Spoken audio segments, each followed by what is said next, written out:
Thank you for coming to the panel discussion. My name is Bill. I'm the CEO of Scientific Revenue. And with me, I have Emily Greer, the CEO of Congregate, and Becky Ann Hughes, who's a VP and GM at Glue Mobile. And our topic today is essentially how to design games in the presence of in-app purchases. And the core idea is this. When you look at our industry, it's moved from premium and you spend a lot of money to get the game to downloads and in-app purchases, but we're still somewhat in the early days of in-app purchases, and certainly as you look at games, they've evolved a lot over the past 5 to 10 years. And so the idea is to talk about that, and to talk about how games are different and how they change in the presence of in-app purchases, and how to design them for this still relatively new style of monetization. So if you two could introduce yourselves. I'm Emily Greer. I'm co-founder and CEO of Congregate, which started off as a browser games platform and now is also a publisher on mobile, web, and Steam, mostly of free-play games. And before starting Congregate, I almost went to grad school in econ, so I'm a big geek about this stuff. I'm Becky Ann Hughes. I'm the VP GM for Glue Mobile. We make Dash games, so Cooking Dash, Diner Dash, and Gordon Ramsay Dash. My background is actually not in games. I've been in games for 7 years, but I started my career in the restaurant industry, which is interesting. Moved over to games 7 years ago, and I've seen the Dash franchise go from a premium product to now a fully freemium economy. Cool. So the way it'll work is this. I have some prepared questions, and they will, say deep and insightful things based on their experience. But if you have a question, raise hand, yell. I can't really see anyone over there because of those lights. So, make it as interactive. Ask as many questions as you want. But for a starting point, so Becky Ann. So you've been involved for 7 years with Diner Dash, from its early days as a premium product to its current incarnation, Gordon Ramsay, et cetera. What are some of the highlights of how it's changed in response to the evolution? Yeah. It's been a really interesting experience. So when I first started, I was running marketing for the PC download part of the business, where we were selling premium $20 products on like Big Fish, our own platform. We were also selling try-buy types of mechanics as well in those games. A year later, we moved to mobile, and we started basically porting our old games over and using IP to do try-buy type mechanics. And then we tried to do freemium many times. We failed many times. We tried on Facebook, we tried many times on mobile, and we finally kind of figured it out over the last 2-3 years. So since then, the studio has seen more growth than it's ever had in its history. We've seen successful movements from Diner Dash making almost nothing to 5 times in the revenue on Diner Dash that we launched a couple years ago, 2x for Cooking Dash, and another 2x in LTV for Gordon. So we've seen a really kind of successful growth of integration of IP and freemium in a brand that's traditionally not freemium. Cool. And are there any sort of general lessons you learned about how to make that transition? Yes. The biggest thing is the team needs to understand how to run a freemium game. That's really important. 2, it's that we actually broke the whole game out into its components. This is really important. With a traditional premium game, you're not thinking with monetization in mind. So with a freemium game, we actually broke the entire core mechanic, took it apart, put it back together again, so you actually have the value that you need for people to buy IAPs and actually interact with virtual currency. And then I think that the third thing is that we look at lots of different genres and we pull pieces together from really popular freemium games to add and supplement into a mechanic that wasn't traditionally meant as a freemium product. Cool. So, Emily, you've been running Congregate for a long time, also seen a lot of this shift. Yeah. How would you react to that? Does any of it resonate with you? Since we're not generally making games, we're just seeing them mostly as a finished product or helping developers more often at later stages. I think I have a slightly different view of things. We were also really, really early to free-to-play. When we started Congregate in 2006, we thought that was going to be the future of games, and that was actually... You were right. we were right. We didn't actually understand what it was going to look like. We were looking at comps like Second Life and other things, thinking, oh, it's going to be about cosmetic items and things like that. And we were very wrong. But the thing about having an open platform is we. Starting in 2008, we made our currency. We created a currency and a wallet to allow and an APIs to allow developers to charge for games, and we started to see experiments. And the games that worked well initially were all MMOs, mostly from China, but some Western. And I mean, those are the games that were the most natural because they had massive gray economies when they were subscription and when they were paid. So there was just pent-up demand for people to start buying directly. So we learned a lot from that in terms of how IAPs would work. And then around the same time, it was all very much sort of RPG and focused in terms of what worked. And then a few years later, you had the social game explosion, and suddenly people started figuring out how to do it more for casual and make it work on Facebook. And the thing that I remember and feeling, and I think created a lot of feelings in a lot of people about free-to-play, is that those early iterations were relatively punishing. I think particularly on Facebook, and particularly a lot of games coming from China. On Facebook, especially early, it was so easy to get users. People designed around them being disposable. So you could put in very harsh paywalls and very sort of very punishing mechanics, and there were that developed a lot of feelings. I think what's happened gradually over the last years is that people have started valuing the players more, and that's sort of gentled the way that people create IP. They're not immediately looking for the friction point and then figuring out how to charge for that. They're thinking, as Becky's talking about, okay, how do we create value instead of pain? And that's the general direction. I think also the bit you said about looking at a lot of genres, I think there has been a lot of experimentation across genres, and that has sort of fed into each other. And I think there's a little bit more similar mechanics being picked up in a lot of different genres, but then there's also a lot of things that are just really genre specific. A lot of mechanics that are genre specific. Yeah. Like time warps in idle games are not useful other places. Definitely not. And what you said about looking for the games with pent-up demand and gray markets really doesn't apply to most genres either. Yeah. But it's a really interesting insight. Yeah.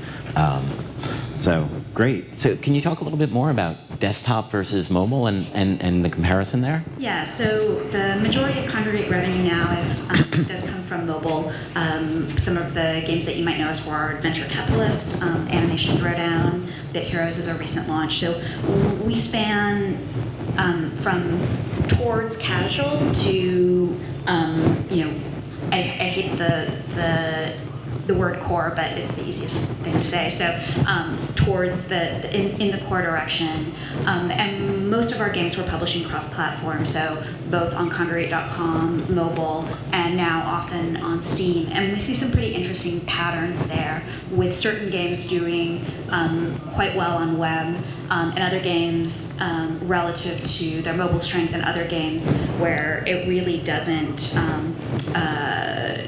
pick up that traction. In general, what we're seeing is the more in-depth the game in terms of, is it a intricate hobby that you're spending a lot of time on, the better it does on web and Steam. So the Animation Throwdown and Bit Heroes have guilds, and a lot of things that you're going to want to refer to a wiki for, and other types of larger social experiences, and those are the games that do disproportionately well on web, and we don't have as much experience on Steam, but we see that. Whereas the games that are more casual, and especially ones that have more ad-based monetization, are significantly weaker. Cool.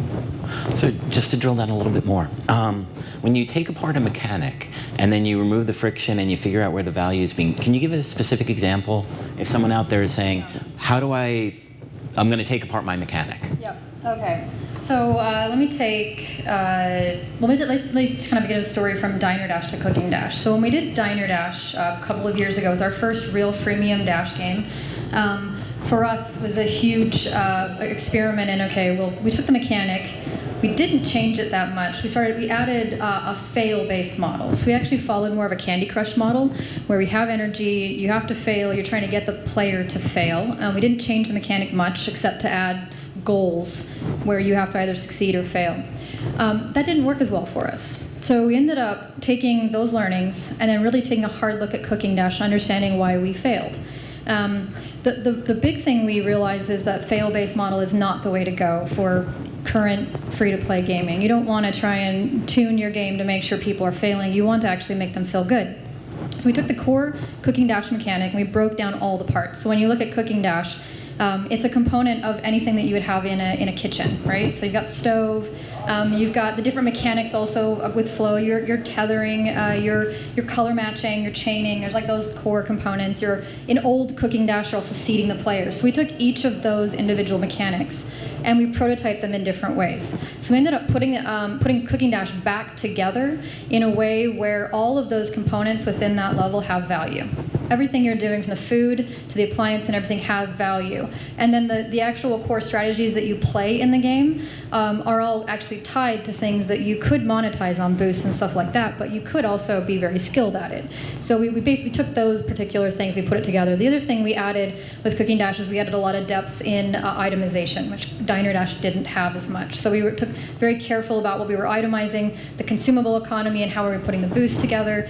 And then from Cooking to Gordon, we took our learnings one step further, and we realized, like, okay, well, we have a solid mechanic.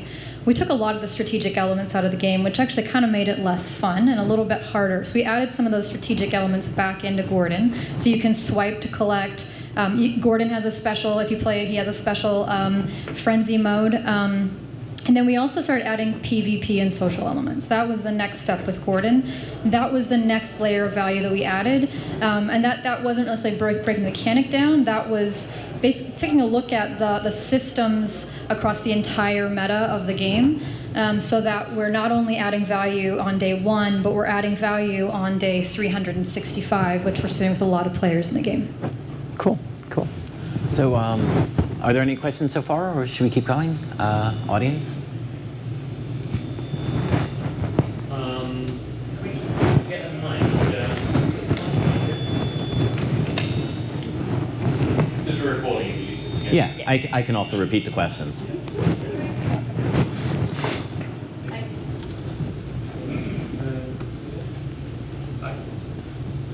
Just do it and I'll repeat. Okay.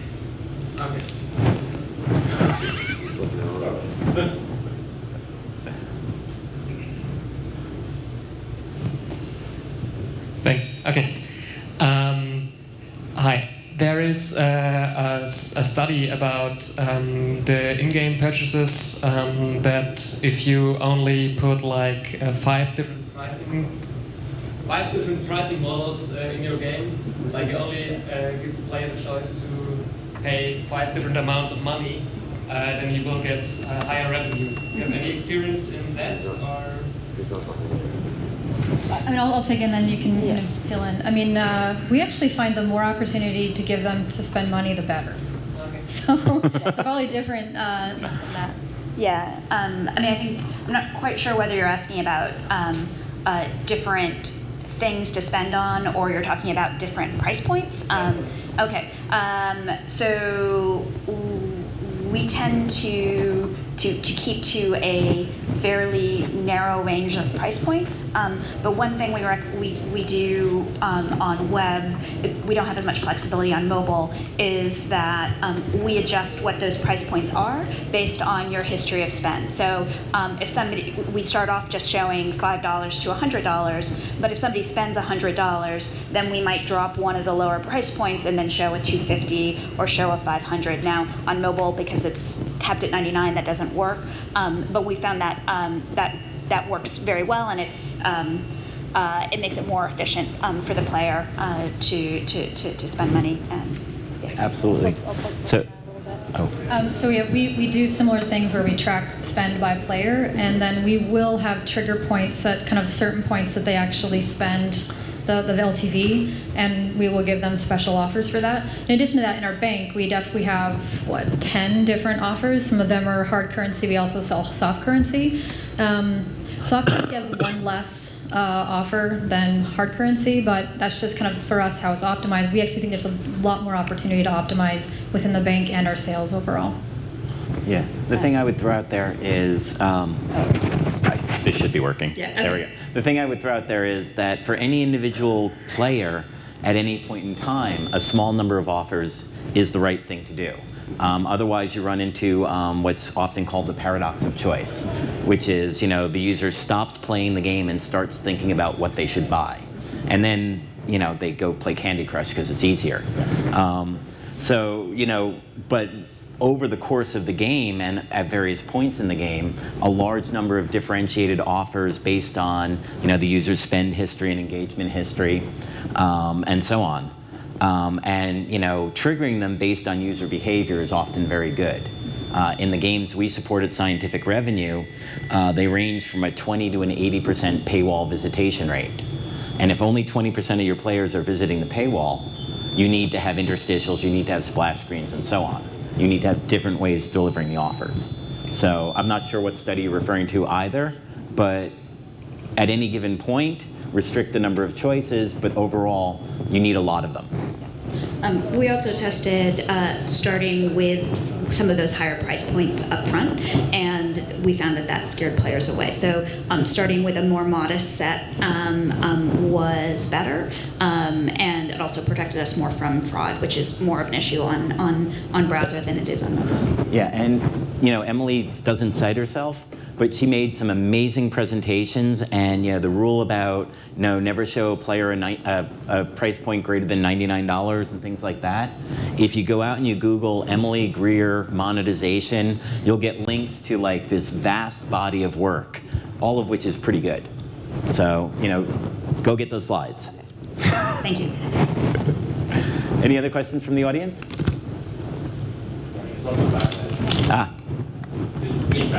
I'll repeat back. Go. What's your global strategy for monetization? So the question is, what's your global strategy for monetization? So we have a strategy we haven't executed yet, but we do think there's actually an opportunity to moderate price point by location for sure. I'm not sure how deep that will go or how kind of diverse it will be, but we are looking at that. A lot of our localization right now is mostly language localization and app store localization, targeting to make sure that when they go to the app store they download. The next piece is actually starting to look at IAP globally.